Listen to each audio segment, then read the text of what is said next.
Assalamualaikum warahmatullahi wabarakatuh.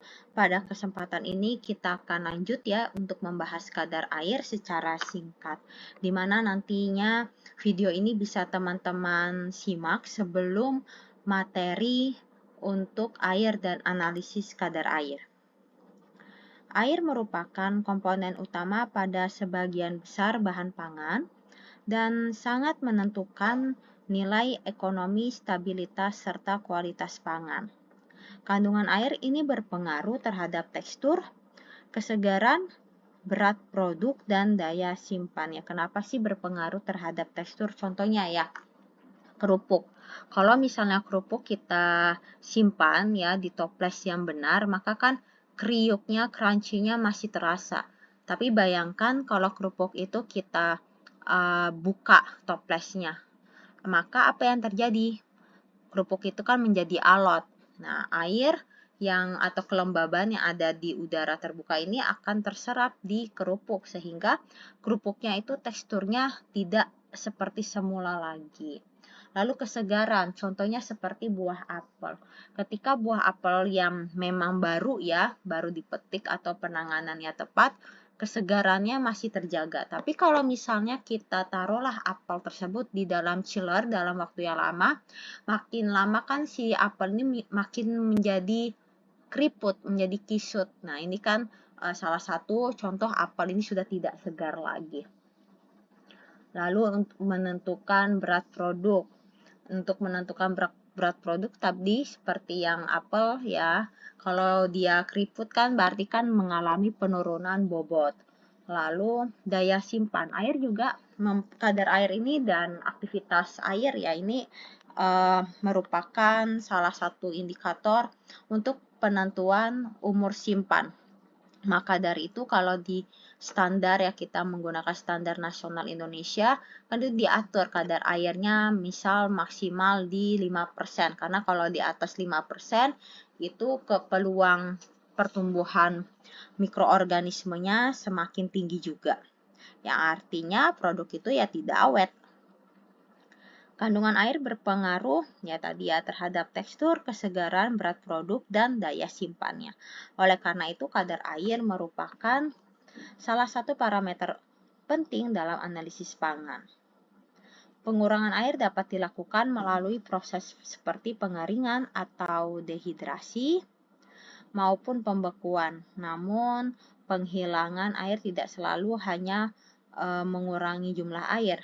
Proses tersebut dapat mengubah sifat aslinya ya. Karena kalau kita menghilangkan air, ini kan pasti akan mengubah sifat asli pangan. Pada pembekuan misalnya, air membentuk kristal es yang dapat mempengaruhi struktur dan karakteristik bahan, sehingga metode analisis kadar air harus mampu memberikan hasil yang sederhana, cepat, dan akurat. Sebelum dianalisis, sampel pada produk pangan ini perlu dibuat homogen agar bagian yang diambil benar-benar mewakili keseluruhan sampel. Homogenisasi dapat dilakukan menggunakan peralatan seperti blender, ada grinder, terus pakai parutan, pakai mincer, ataupun pakai alat homogenizer. Dan tahapan ini merupakan hal yang harus dilakukan, penting ya, karena distribusi air dalam bahan pangan ini tidak selalu seragam. Metode penentuan kadar air dapat dibedakan menjadi metode langsung atau direct dan metode tidak langsung, indirect. Metode langsung ini menentukan air berdasarkan pengukuran air yang dikeluarkan atau perubahan massa akibat penghilangan air. Sementara metode tidak langsung menentukan kadar air berdasarkan parameter lain yang berkaitan dengan kandungan air.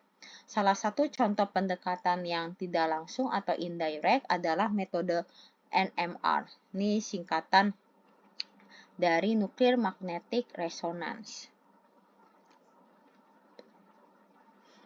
Kadar air merupakan salah satu parameter yang penting dalam analisis zat gizi karena keberadaan air sangat berkaitan dengan karakteristik dan kualitas suatu produk. Penentuan kadar air dapat dilakukan melalui beberapa prosedur langsung atau direct procedure, yaitu pengeringan atau drying, distilasi, lalu ada chemical methods, atau menggunakan metode kimia, serta metode yang berkaitan dengan ekstraksi. Masing-masing metode ini memiliki prinsip pengukuran yang berbeda sehingga penggunaannya perlu disesuaikan dengan karakteristik bahan pangan yang akan kita analisis. Metode yang paling umum digunakan adalah metode pengeringan atau drying method. Prinsip dasarnya adalah menguapkan air yang terdapat dalam sampel, kemudian menentukan jumlah air berdasarkan perubahan bobot sampel. Sampel terlebih dahulu ditimbang sehingga diperoleh bobot awal. Selanjutnya sampel dikeringkan menggunakan oven ya, biasanya menggunakan alat tertentu sampai air yang dapat diuapkan telah dikeluarkan. Setelah proses pengeringan, sampel ini nantinya ditimbang. Kita timbang kembali untuk memperoleh bobot akhir. Lalu kita hitung selisih antara bobot awal dan bobot akhir yang menunjukkan jumlah komponen yang hilang selama pengeringan. Di mana ketika kita menghitungkan ada delta, nah nilai delta ini untuk memperkirakan kandungan air yang menguap. Beberapa jenis alat yang digunakan untuk proses pengeringan antara lain ada conventional oven, forced air oven, vacuum oven, microwave oven, dan infrared oven. Masing-masing dari instrumen ini atau alat ini memiliki karakteristik proses yang berbeda. Pada conventional oven menggunakan pemanasan dalam oven secara umum, sementara pada forced air oven ini menggunakan sirkulasi udara untuk membantu proses pengeringan. Kalau vacuum oven, tekanan dikurangi sehingga penghilangan air dapat berlangsung pada kondisi yang berbeda dibandingkan oven biasa. Sementara itu ada microwave oven dan infrared oven yang menggunakan prinsip pemanasan yang berbeda untuk mempercepat atau mengoptimalkan penghilangan air dari sampel.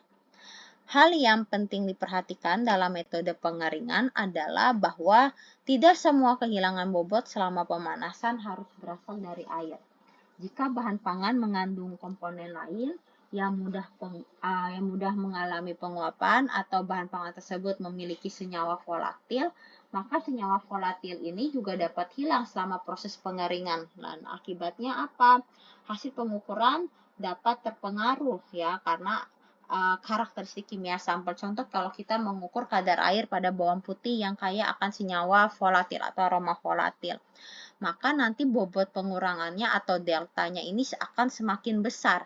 Bobot awal, bobot sama dengan bobot sampel, bobot akhir kan berarti yang menguap itu selain air juga ada senyawa-senyawa yang bersifat volatil. Sehingga seakan-akan jumlah zat yang menguap ini air, padahal tidak hanya air, ada air dan senyawa-senyawa volatil. Dan ini akan menyebabkan bias positif atau kesalahan positif. Sehingga kondisi pengeringan dan metode yang digunakan harus kita sesuaikan dengan karakteristik bahan pangan. Lalu ada juga yang namanya metode distilasi ya. Pada metode distilasi di mana pada metode distilasi sampel pangan dicampurkan dengan pelarut organik, kemudian air dalam sampel diuapkan melalui proses distilasi. Uap yang terbentuk kemudian dikondensasikan sehingga air dapat dikumpulkan pada suatu wadah penampung berskala atau graduated collection arm. Volume air yang terkumpul selanjutnya dapat ditentukan dan digunakan untuk menghitung kandungan air dalam sampel, sehingga prinsip metode distilasi ini berbeda dari metode oven. Karena pada metode oven kan kadar air ini ditentukan berdasarkan perubahan bobot. Sementara pada teknik distilasi ditentukan dari volume air yang memang berhasil dipisahkan dan dikumpulkan. Selain menggunakan metode fisik tersebut, kadar air juga dapat ditentukan menggunakan metode kimia, chemical method.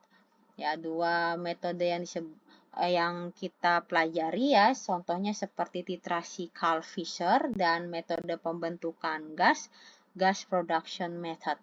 Metode kimia ini didasarkan pada adanya reaksi kimia spesifik antara air dengan zat atau reaksi tertentu. Reaksi ini menghasilkan suatu parameter yang dapat diukur secara kuantitatif. Jumlah parameter yang terukur kemudian digunakan untuk menentukan jumlah air yang terdapat di dalam sampel. Selanjutnya ada titrasi Carl-Fisher. Ini merupakan salah satu metode kimia yang digunakan untuk menentukan kadar air. Dan ini ya prinsip dari Carl-Fisher, air dalam sampel bereaksi dengan pereaksi Carl-Fisher dan banyaknya air kemudian ditentukan berdasarkan jumlah reaksi yang diperlukan dalam proses titrasi. Karena menggunakan reaksi kimia spesifik terhadap air, maka pendekatan ini berbeda dengan metode pengeringan yang bergantung pada penguapan. Sementara itu pada gas production method ini menggunakan reaksi antara air dengan zat tertentu yang menghasilkan gas atau perubahan yang dapat diukur. Besarnya hasil reaksi ini kemudian dikaitkan dengan jumlah air dalam sampel, sehingga metode ini juga menggunakan pendekatan kimia ya, bukan sekedar mengukur kehilangan bobot akibat pemanasan.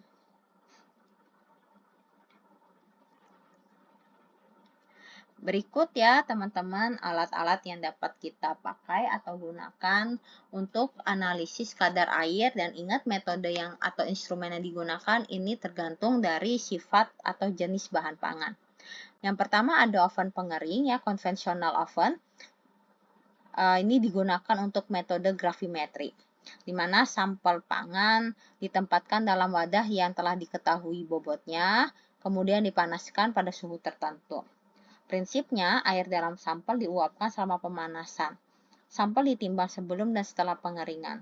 Metode ini sederhana dan banyak digunakan untuk analisis proximat, tetapi kita harus perhatikan bahwa senyawa volatil selain air juga dapat ikut mengalami penguapan. Selanjutnya ada vacuum oven ya. Peralatan yang vacuum oven ini prinsipnya sama dengan pengeringan, tetapi proses dilakukan pada tekanan rendah atau vakum. Tekanan yang lebih rendah membantu penguapan air pada kondisi yang lebih ringan dibandingkan pengeringan pada tekanan atmosfer. Metode ini bermanfaat untuk bahan yang sensitif terhadap panas karena suhu pengeringan dapat dibuat lebih rendah sehingga kerusakan atau perubahan komponen pangan dapat dikurangi. Lalu yang ketiga ada alat distilasi. Ini ya, kalau kita lihat gambar menunjukkan sistem distilasi untuk penentuan kadar air nih. Kita hitung volume airnya di sini. Sampel yang dicampurkan dengan pelarut yang sesuai kemudian dipanaskan. Di sini dipanaskan, air yang terdapat dalam sampel ikut terdestilasi. Lalu uapnya dikondensasikan melalui kondensor kemudian dikumpulkan pada bagian penampung. Nah, prinsipnya sampel plus pelarut, lalu kita panaskan sehingga airnya menguap, lalu airnya berkondensasi pada kondensor. Next, air dikumpulkan pada pada pipa kecil ini, lalu volume air diukur. Di sini kita bisa melihat perbedaan ya dengan oven yang menentukan air berdasarkan kehilangan bobot. Distilasi menentukan kadar air berdasarkan jumlah atau volume air yang berhasil dipisahkan. Lalu yang keempat ada sistem Carl-Fisher. Di sini namanya titrasi Carl-Fisher ya, dengan komponen seperti buret, ada biuret, terus ada Erlenmeyer, terus ada kondensor, lalu sistem pemanasan. Carl-Fisher ini merupakan metode kimia ya untuk menentukan kadar air berdasarkan reaksi spesifik antara air dan reaksi Carl-Fisher. Jumlah reaksi yang bereaksi dengan air digunakan untuk menghitung kadar air. Apa sih kelebihan dari pendekatan titrasi Carl-Fisher? Yaitu air ditentukan berdasarkan reaksi kimia, bukan berdasarkan penguapan dan kehilangan bobot. Oleh karena itu, Carl-Fisher dapat digunakan ketika diperlukan pengukuran kadar air yang lebih spesifik, termasuk pada sampel dengan kadar air yang relatif rendah. Lalu yang kelima ini ada alat moisture analyzer. Dan ini Pak cara kerjanya ya, pada dasarnya menggabungkan proses pemanasan dan penimbangan secara otomatis. Sampel diletakkan pada wadah penimbangan, kemudian alat memberikan pemanasan sehingga air menguap sambil terus memantau perubahan bobot. Nah, alat ini dapat secara otomatis menentukan presentasi kadar air atau kadar bahan kering tanpa kita harus melakukan penimbangan secara manual secara berulang-ulang kali. Seperti itu ya teman-teman penjelasan singkat terkait analisis dan kadar air. Semoga dapat dengan mudah dipahami ya oleh teman-teman. Mohon maaf apabila ada salah kata. Wassalamualaikum warahmatullahi wabarakatuh.